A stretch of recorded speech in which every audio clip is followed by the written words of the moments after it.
What up, guys? Bobo here with BrassReal Brothers. Thanks for coming back for some more popcorn. Got a little BrassReal Quickie here for the latest installment of Year of the Max. Never Gets Old. Well, this time around we got an unlikely one that I'm just kind of surprised it came out on HBO Max, but I get it. It's part of their whole slate. The live-action Tom and Jerry. Well, kind of live-action.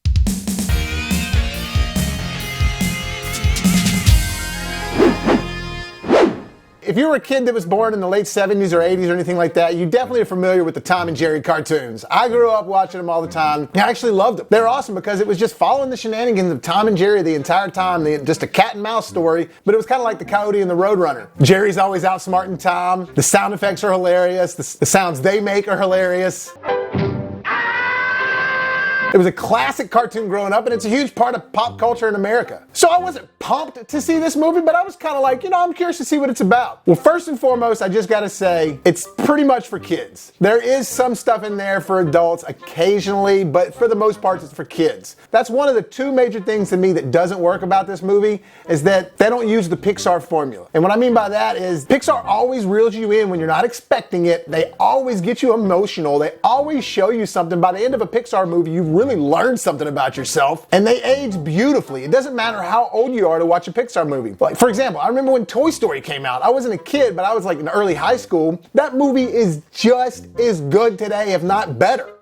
Thanks, guys. This movie is for kids. While it has a couple of jokes here and there for the adults and maybe some nostalgia and tribute to the show if you grew up watching it, you're not going to enjoy this watching this by yourself and as an adult. And if you enjoy this now as a kid, you're going to outgrow it pretty quickly. The other main thing that doesn't work about this movie is the fact that they focus on humans in this movie. Now, they don't just focus on humans. It is a Tom and Jerry movie. You get to see Tom and Jerry and their shenanigans. That's all funny. But what was beautiful about the old show is they never showed the humans. They only showed their feet. You only heard certain noises and stuff of them talking. You never really got any sort of plot line, really, what was going on with the humans. At least you weren't attached to any of the humans or the characters or anything emotionally. It was always about Tom and Jerry. And in this movie, they make it a little bit more about the humans, and basically Tom and Jerry have to help them out a little bit. The plot revolves around Chloe Grace Moretz, who gets hired at this hotel that Michael Pena works at. And basically this mouse gets in and she's got to find this mouse and stop this mouse. Meanwhile, there's a wedding that's going on involving Colin Jost. Tom and Jerry are messing up all the plans for the wedding. And while you're watching all their stuff, that's funny. That works really well. It's got the sound effects there. There's tons of tribute to the old school cartoon throughout the entire movie.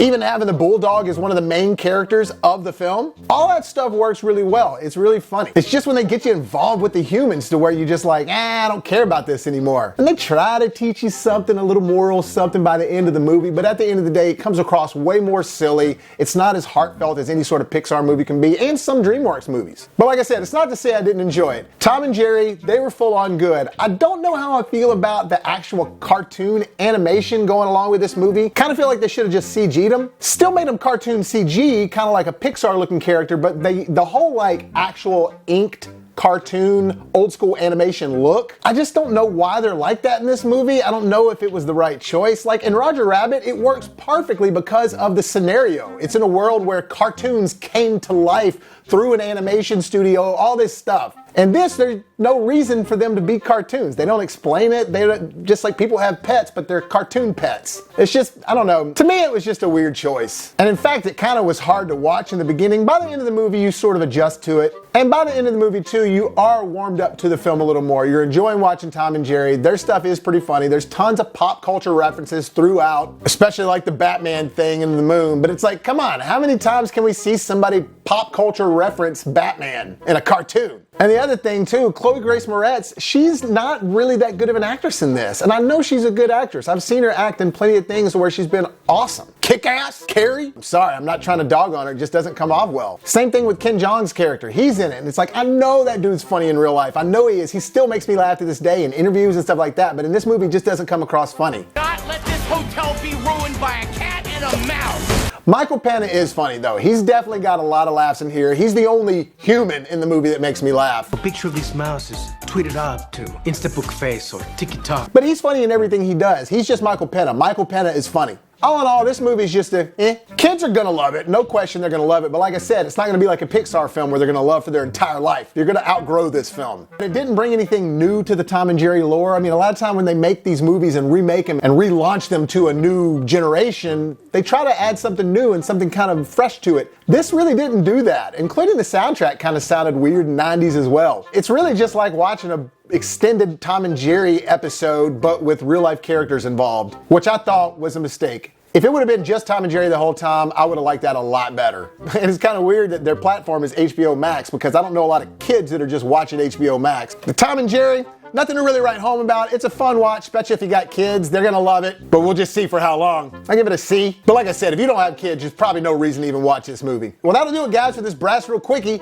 and another installment of Year of the Max. I think the next year, the max we got coming up is the Justice League Snyder Cut.